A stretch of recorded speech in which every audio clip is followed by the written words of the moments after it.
This video is about when do tides destroy a moon, and it's going to be the derivation of the Roche limit. First thing to consider is that we've got this moon that's orbiting around a planet at a distance, and I'm going to call this r sub c, and that's going to be the radius to the center. Actually, I'll write r sub center right now, but it's going to be r sub c. And that's the distance from the center of the planet to the center of the moon. And we're going to have a equation based on Newton's second law. Newton's second law goes acceleration is equal to the sum of the forces acting on an object divided by its mass. In this case, the sum of the forces involved, actually let's put this on another line. The sum of the forces involved are just gravity. The only thing acting on the center of that guy, the center of mass of the moon, is gravity. So, and gravity is going to be gm little m over r squared. This is the universal law of gravity. And we're going to cross out, we're going to go ahead and copy down that m, and then these two things will cancel, and we'll just have acceleration equals gm over r squared. On the other side, the acceleration will be equal to the centripetal acceleration of the planet, and there's a particular formula for the centripetal acceleration that goes omega squared r,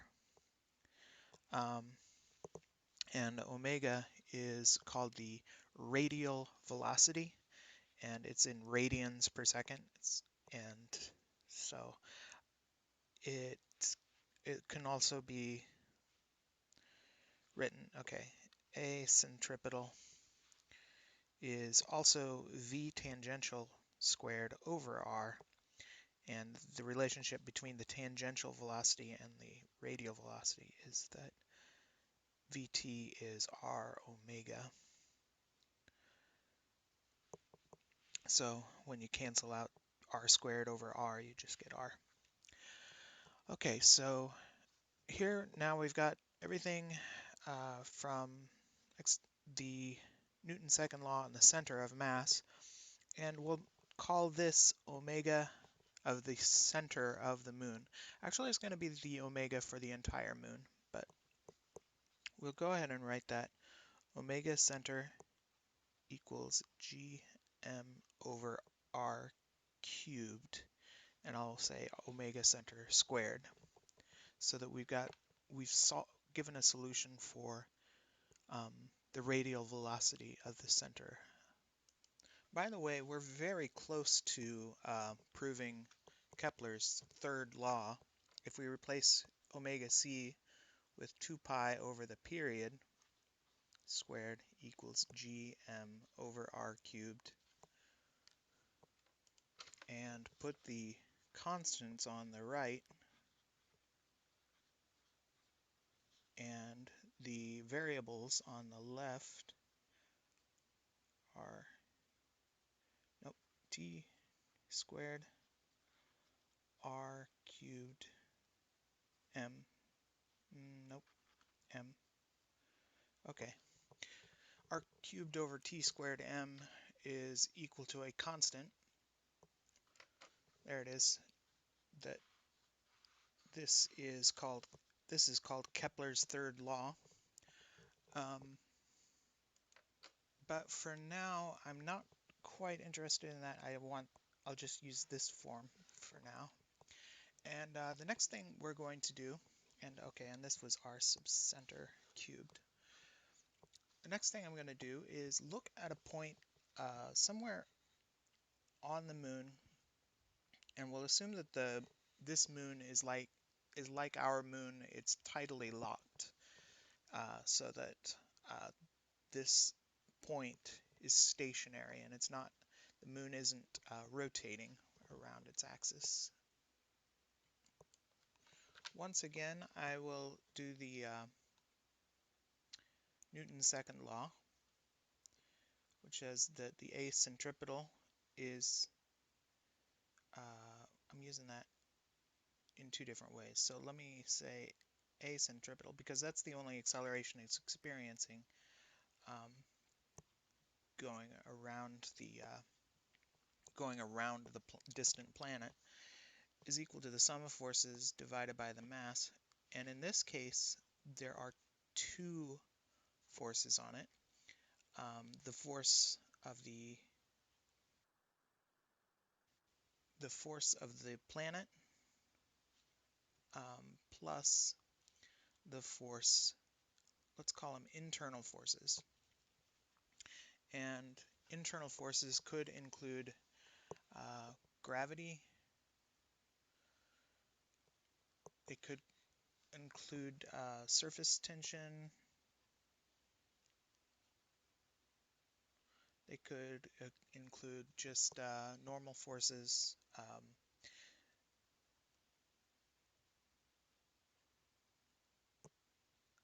What do you call things that hold rocks together? Those would be like,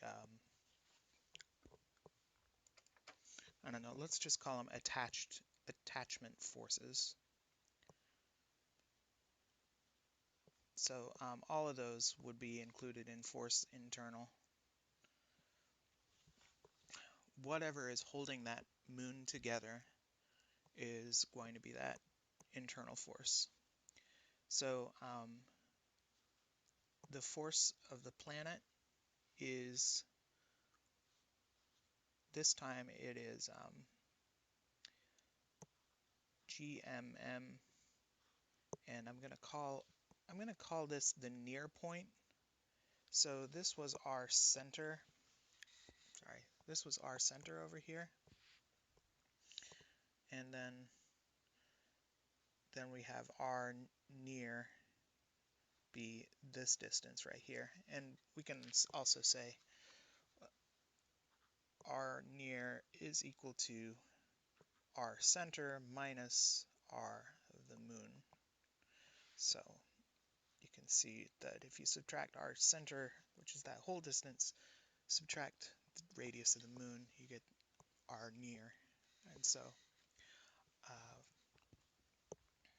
force of the planet we will divide by R near squared, and then plus the forces internal. I'll just write force internal. And then over here on the A centripetal side, it'll be omega c squared still, but then instead of using R center, we will use R near. Okay. And now let's go ahead and replace omega c with gm over r sub c squared, r sub c cubed, sorry. So it's gm r sub n over r sub c cubed. And then I'll subtract this gm.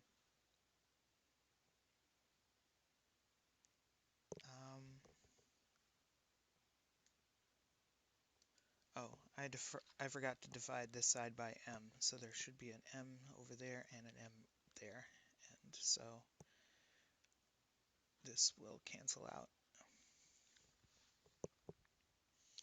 Minus, okay, gm over r near squared equals force internal over the mass, and then we'll simplify that a little bit. Gm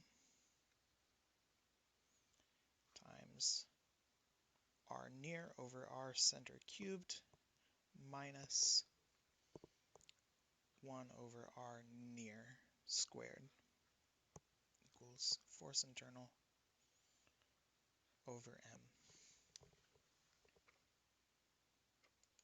Now what should I do? Should I simplify this now, or should I simplify it later? because the next step is to take this uh, and compare it to what is the internal force of gravity holding the thing together. Now, of course, it could be held together by gravity, surface tension, normal forces, and attachment forces. But for the most part, where the Roche limit comes in, they're comparing it to the gravitational forces because, like, look at all of the loose objects around the surface of the Earth. All of the dirt, all of the sand, anything that isn't solidly attached to the surface, that is held down only by the force of gravity. You get far enough down, there's some stuff that is only held there by that is held by attachment forces and surface tension. But there's an awful lot of stuff on the surface of the planet that's held together, that's held down only by gravity. So I'm going to save that for a little bit. I'm going to calculate or give an expression for the amount or the internal force created by gravity. You know what? I think I will do it now. I'm going to start by talking about the density of the entire planet, and we'll treat it as though it's a constant density, and it is the mass of the mass of the moon divided by its volume. And the mass of the moon, still won't worry about it. The volume of the moon is 4/3 pi times the radius of the moon cubed. Alright, so if I were to solve this for the mass of the moon, it would be 4/3 pi rho r sub m cubed. Okay, why is that helpful? Well, then we can find out what is the gravitational field at the surface of the moon, which is g times m over r squared, and radius of the moon squared, and plugging in g over r sub m squared, we multiply that by the mass, which is 4 pi rho r sub m cubed over 3, and cancel out r sub m cubed with r sub m squared to get, let's see, 4 pi g rho over 3 r sub m. That is the gravitational field, which is the same as the force of gravity divided by a little m. So if this force, force per unit, internal force divided by mass, is greater than this force, then the thing will hold together. But if it's less than this, then at least the stuff on the surface of the planet will drift away. So actually, when I worked up here, I should have called this a minimum force internal that would hold it together. So this is minimum down here too.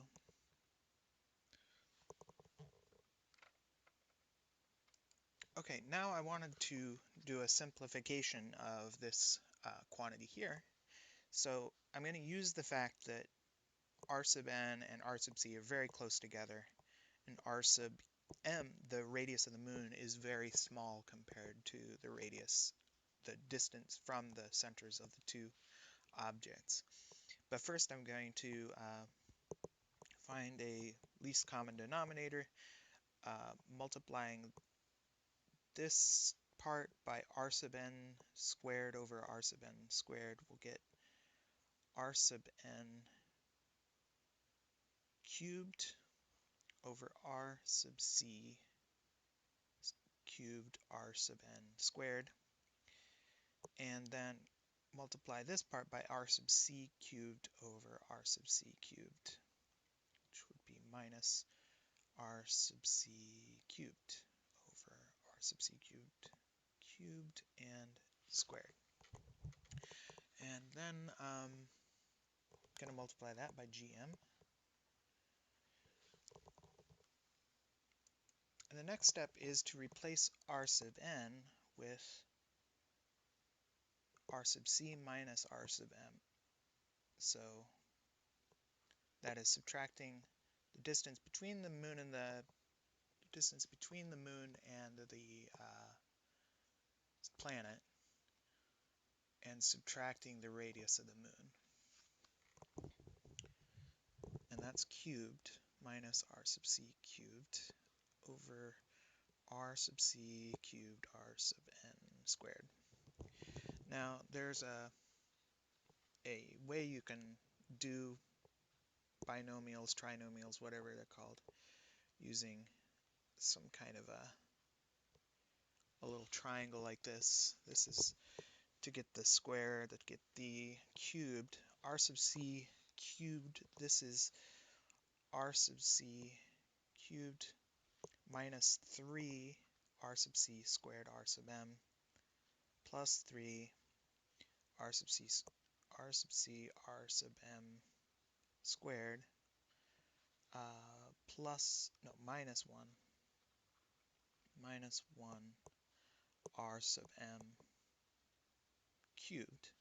And then we're going to subtract r sub c cubed from that, divide by r sub c cubed r sub n squared. And what happens here is that we're going to cancel out r sub c cubed, and then note that r sub c is much larger than r sub m. So when you square r sub c, much larger than this is very small compared to this, and this is even smaller still. So we are just going to take this term here as our approximation,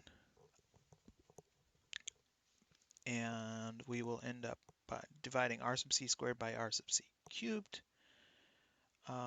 This was supposed to be m. This was also supposed to be m, I think. No,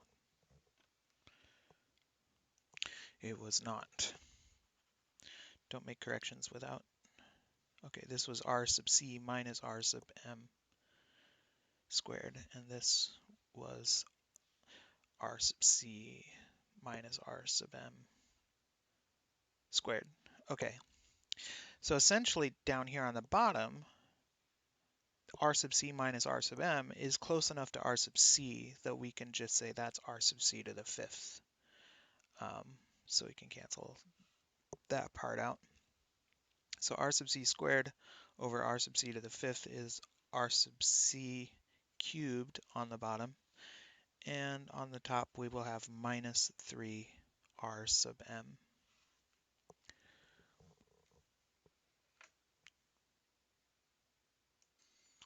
So we didn't carry down our gm, but our final value for the minimum internal force is gm times -3 times the radius of the moon times the distance between the two planets cubed.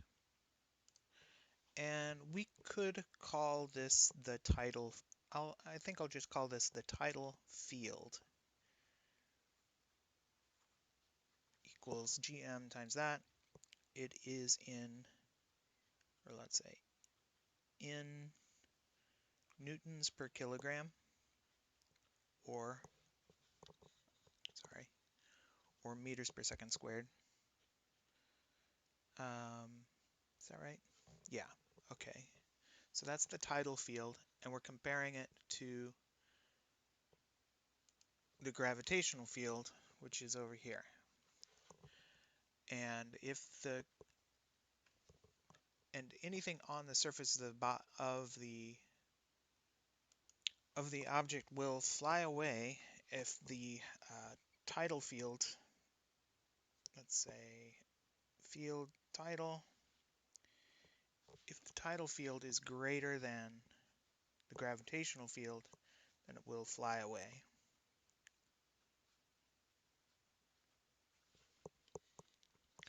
So let's actually make it the absolute value of the tidal field to get rid of that pesky negative sign. So where are we going with this? So so here's what our inequality looks like. And interestingly, the radius of the moon can cancel out. So this ends up being independent of the radius of the moon. Remember, this was the density of the moon. We can cancel out the g's, and what else can we have? Okay, now I think this works as long as I know that r sub c and m and rho sub m are positive numbers, then we can actually multiply and divide with this inequality as desired. And so when we do that, we find that when the radius, the distance between the planet and the moon cubed is less than 9 times the planet mass of the planet divided by 4 pi times the density of the moon, then the moon will, any any objects on the surface of the moon will float into space, because the tidal field will be greater than the gravitational field of the moon. Now there's a further assumption that the Roche limit makes, that the density of the moon and the mass of the planet, or the density of the planet and the moon, are the same. And when you do that and replace the mass of the planet with 4/3 pi radius of the planet times its density, which is the same as the moon, the densities cancel out. The 4 pi over 4 pi cancels out, and one of the 3's cancels out, and you just get 3 times the radius of the planet cubed. It's greater than the radius between the objects cubed. Since we know that both radiuses are positive, we could say r sub c over r sub p cubed is less than 3, or r sub c over r sub p is less than the cubed root of 3, which is 1.44. So that is what is sometimes called the Roche limit. And if we kind of think of what Saturn looks like, it has a set of rings that kind of start out somewhere maybe around 1.44. They start out pretty close to the surface of the planet in terms of how far it is from its radius. And they go out, but it's further than that, because if you have moons that are less dense than the planet, then you get more. Although really, Saturn has an absurdly low density, that is less than the density of water. which means probably that the objects that broke up to form those rings around Saturn also had a density less than that of water, which could be, well, it looks like known comets are estimated to be about the same density as Saturn. Compare 0.6 grams per centimeter cubed, which is 600 kilograms per meter cubed, to 687 kilograms per meter cubed. And let's flesh out the mess of this equation that I was writing here without canceling, and we'll get r sub c cubed over r sub b cubed is less than 3 rho sub m over, no, rho sub c, rho sub, it was associated with the planet, so it's rho of the planet divided by rho of the moon.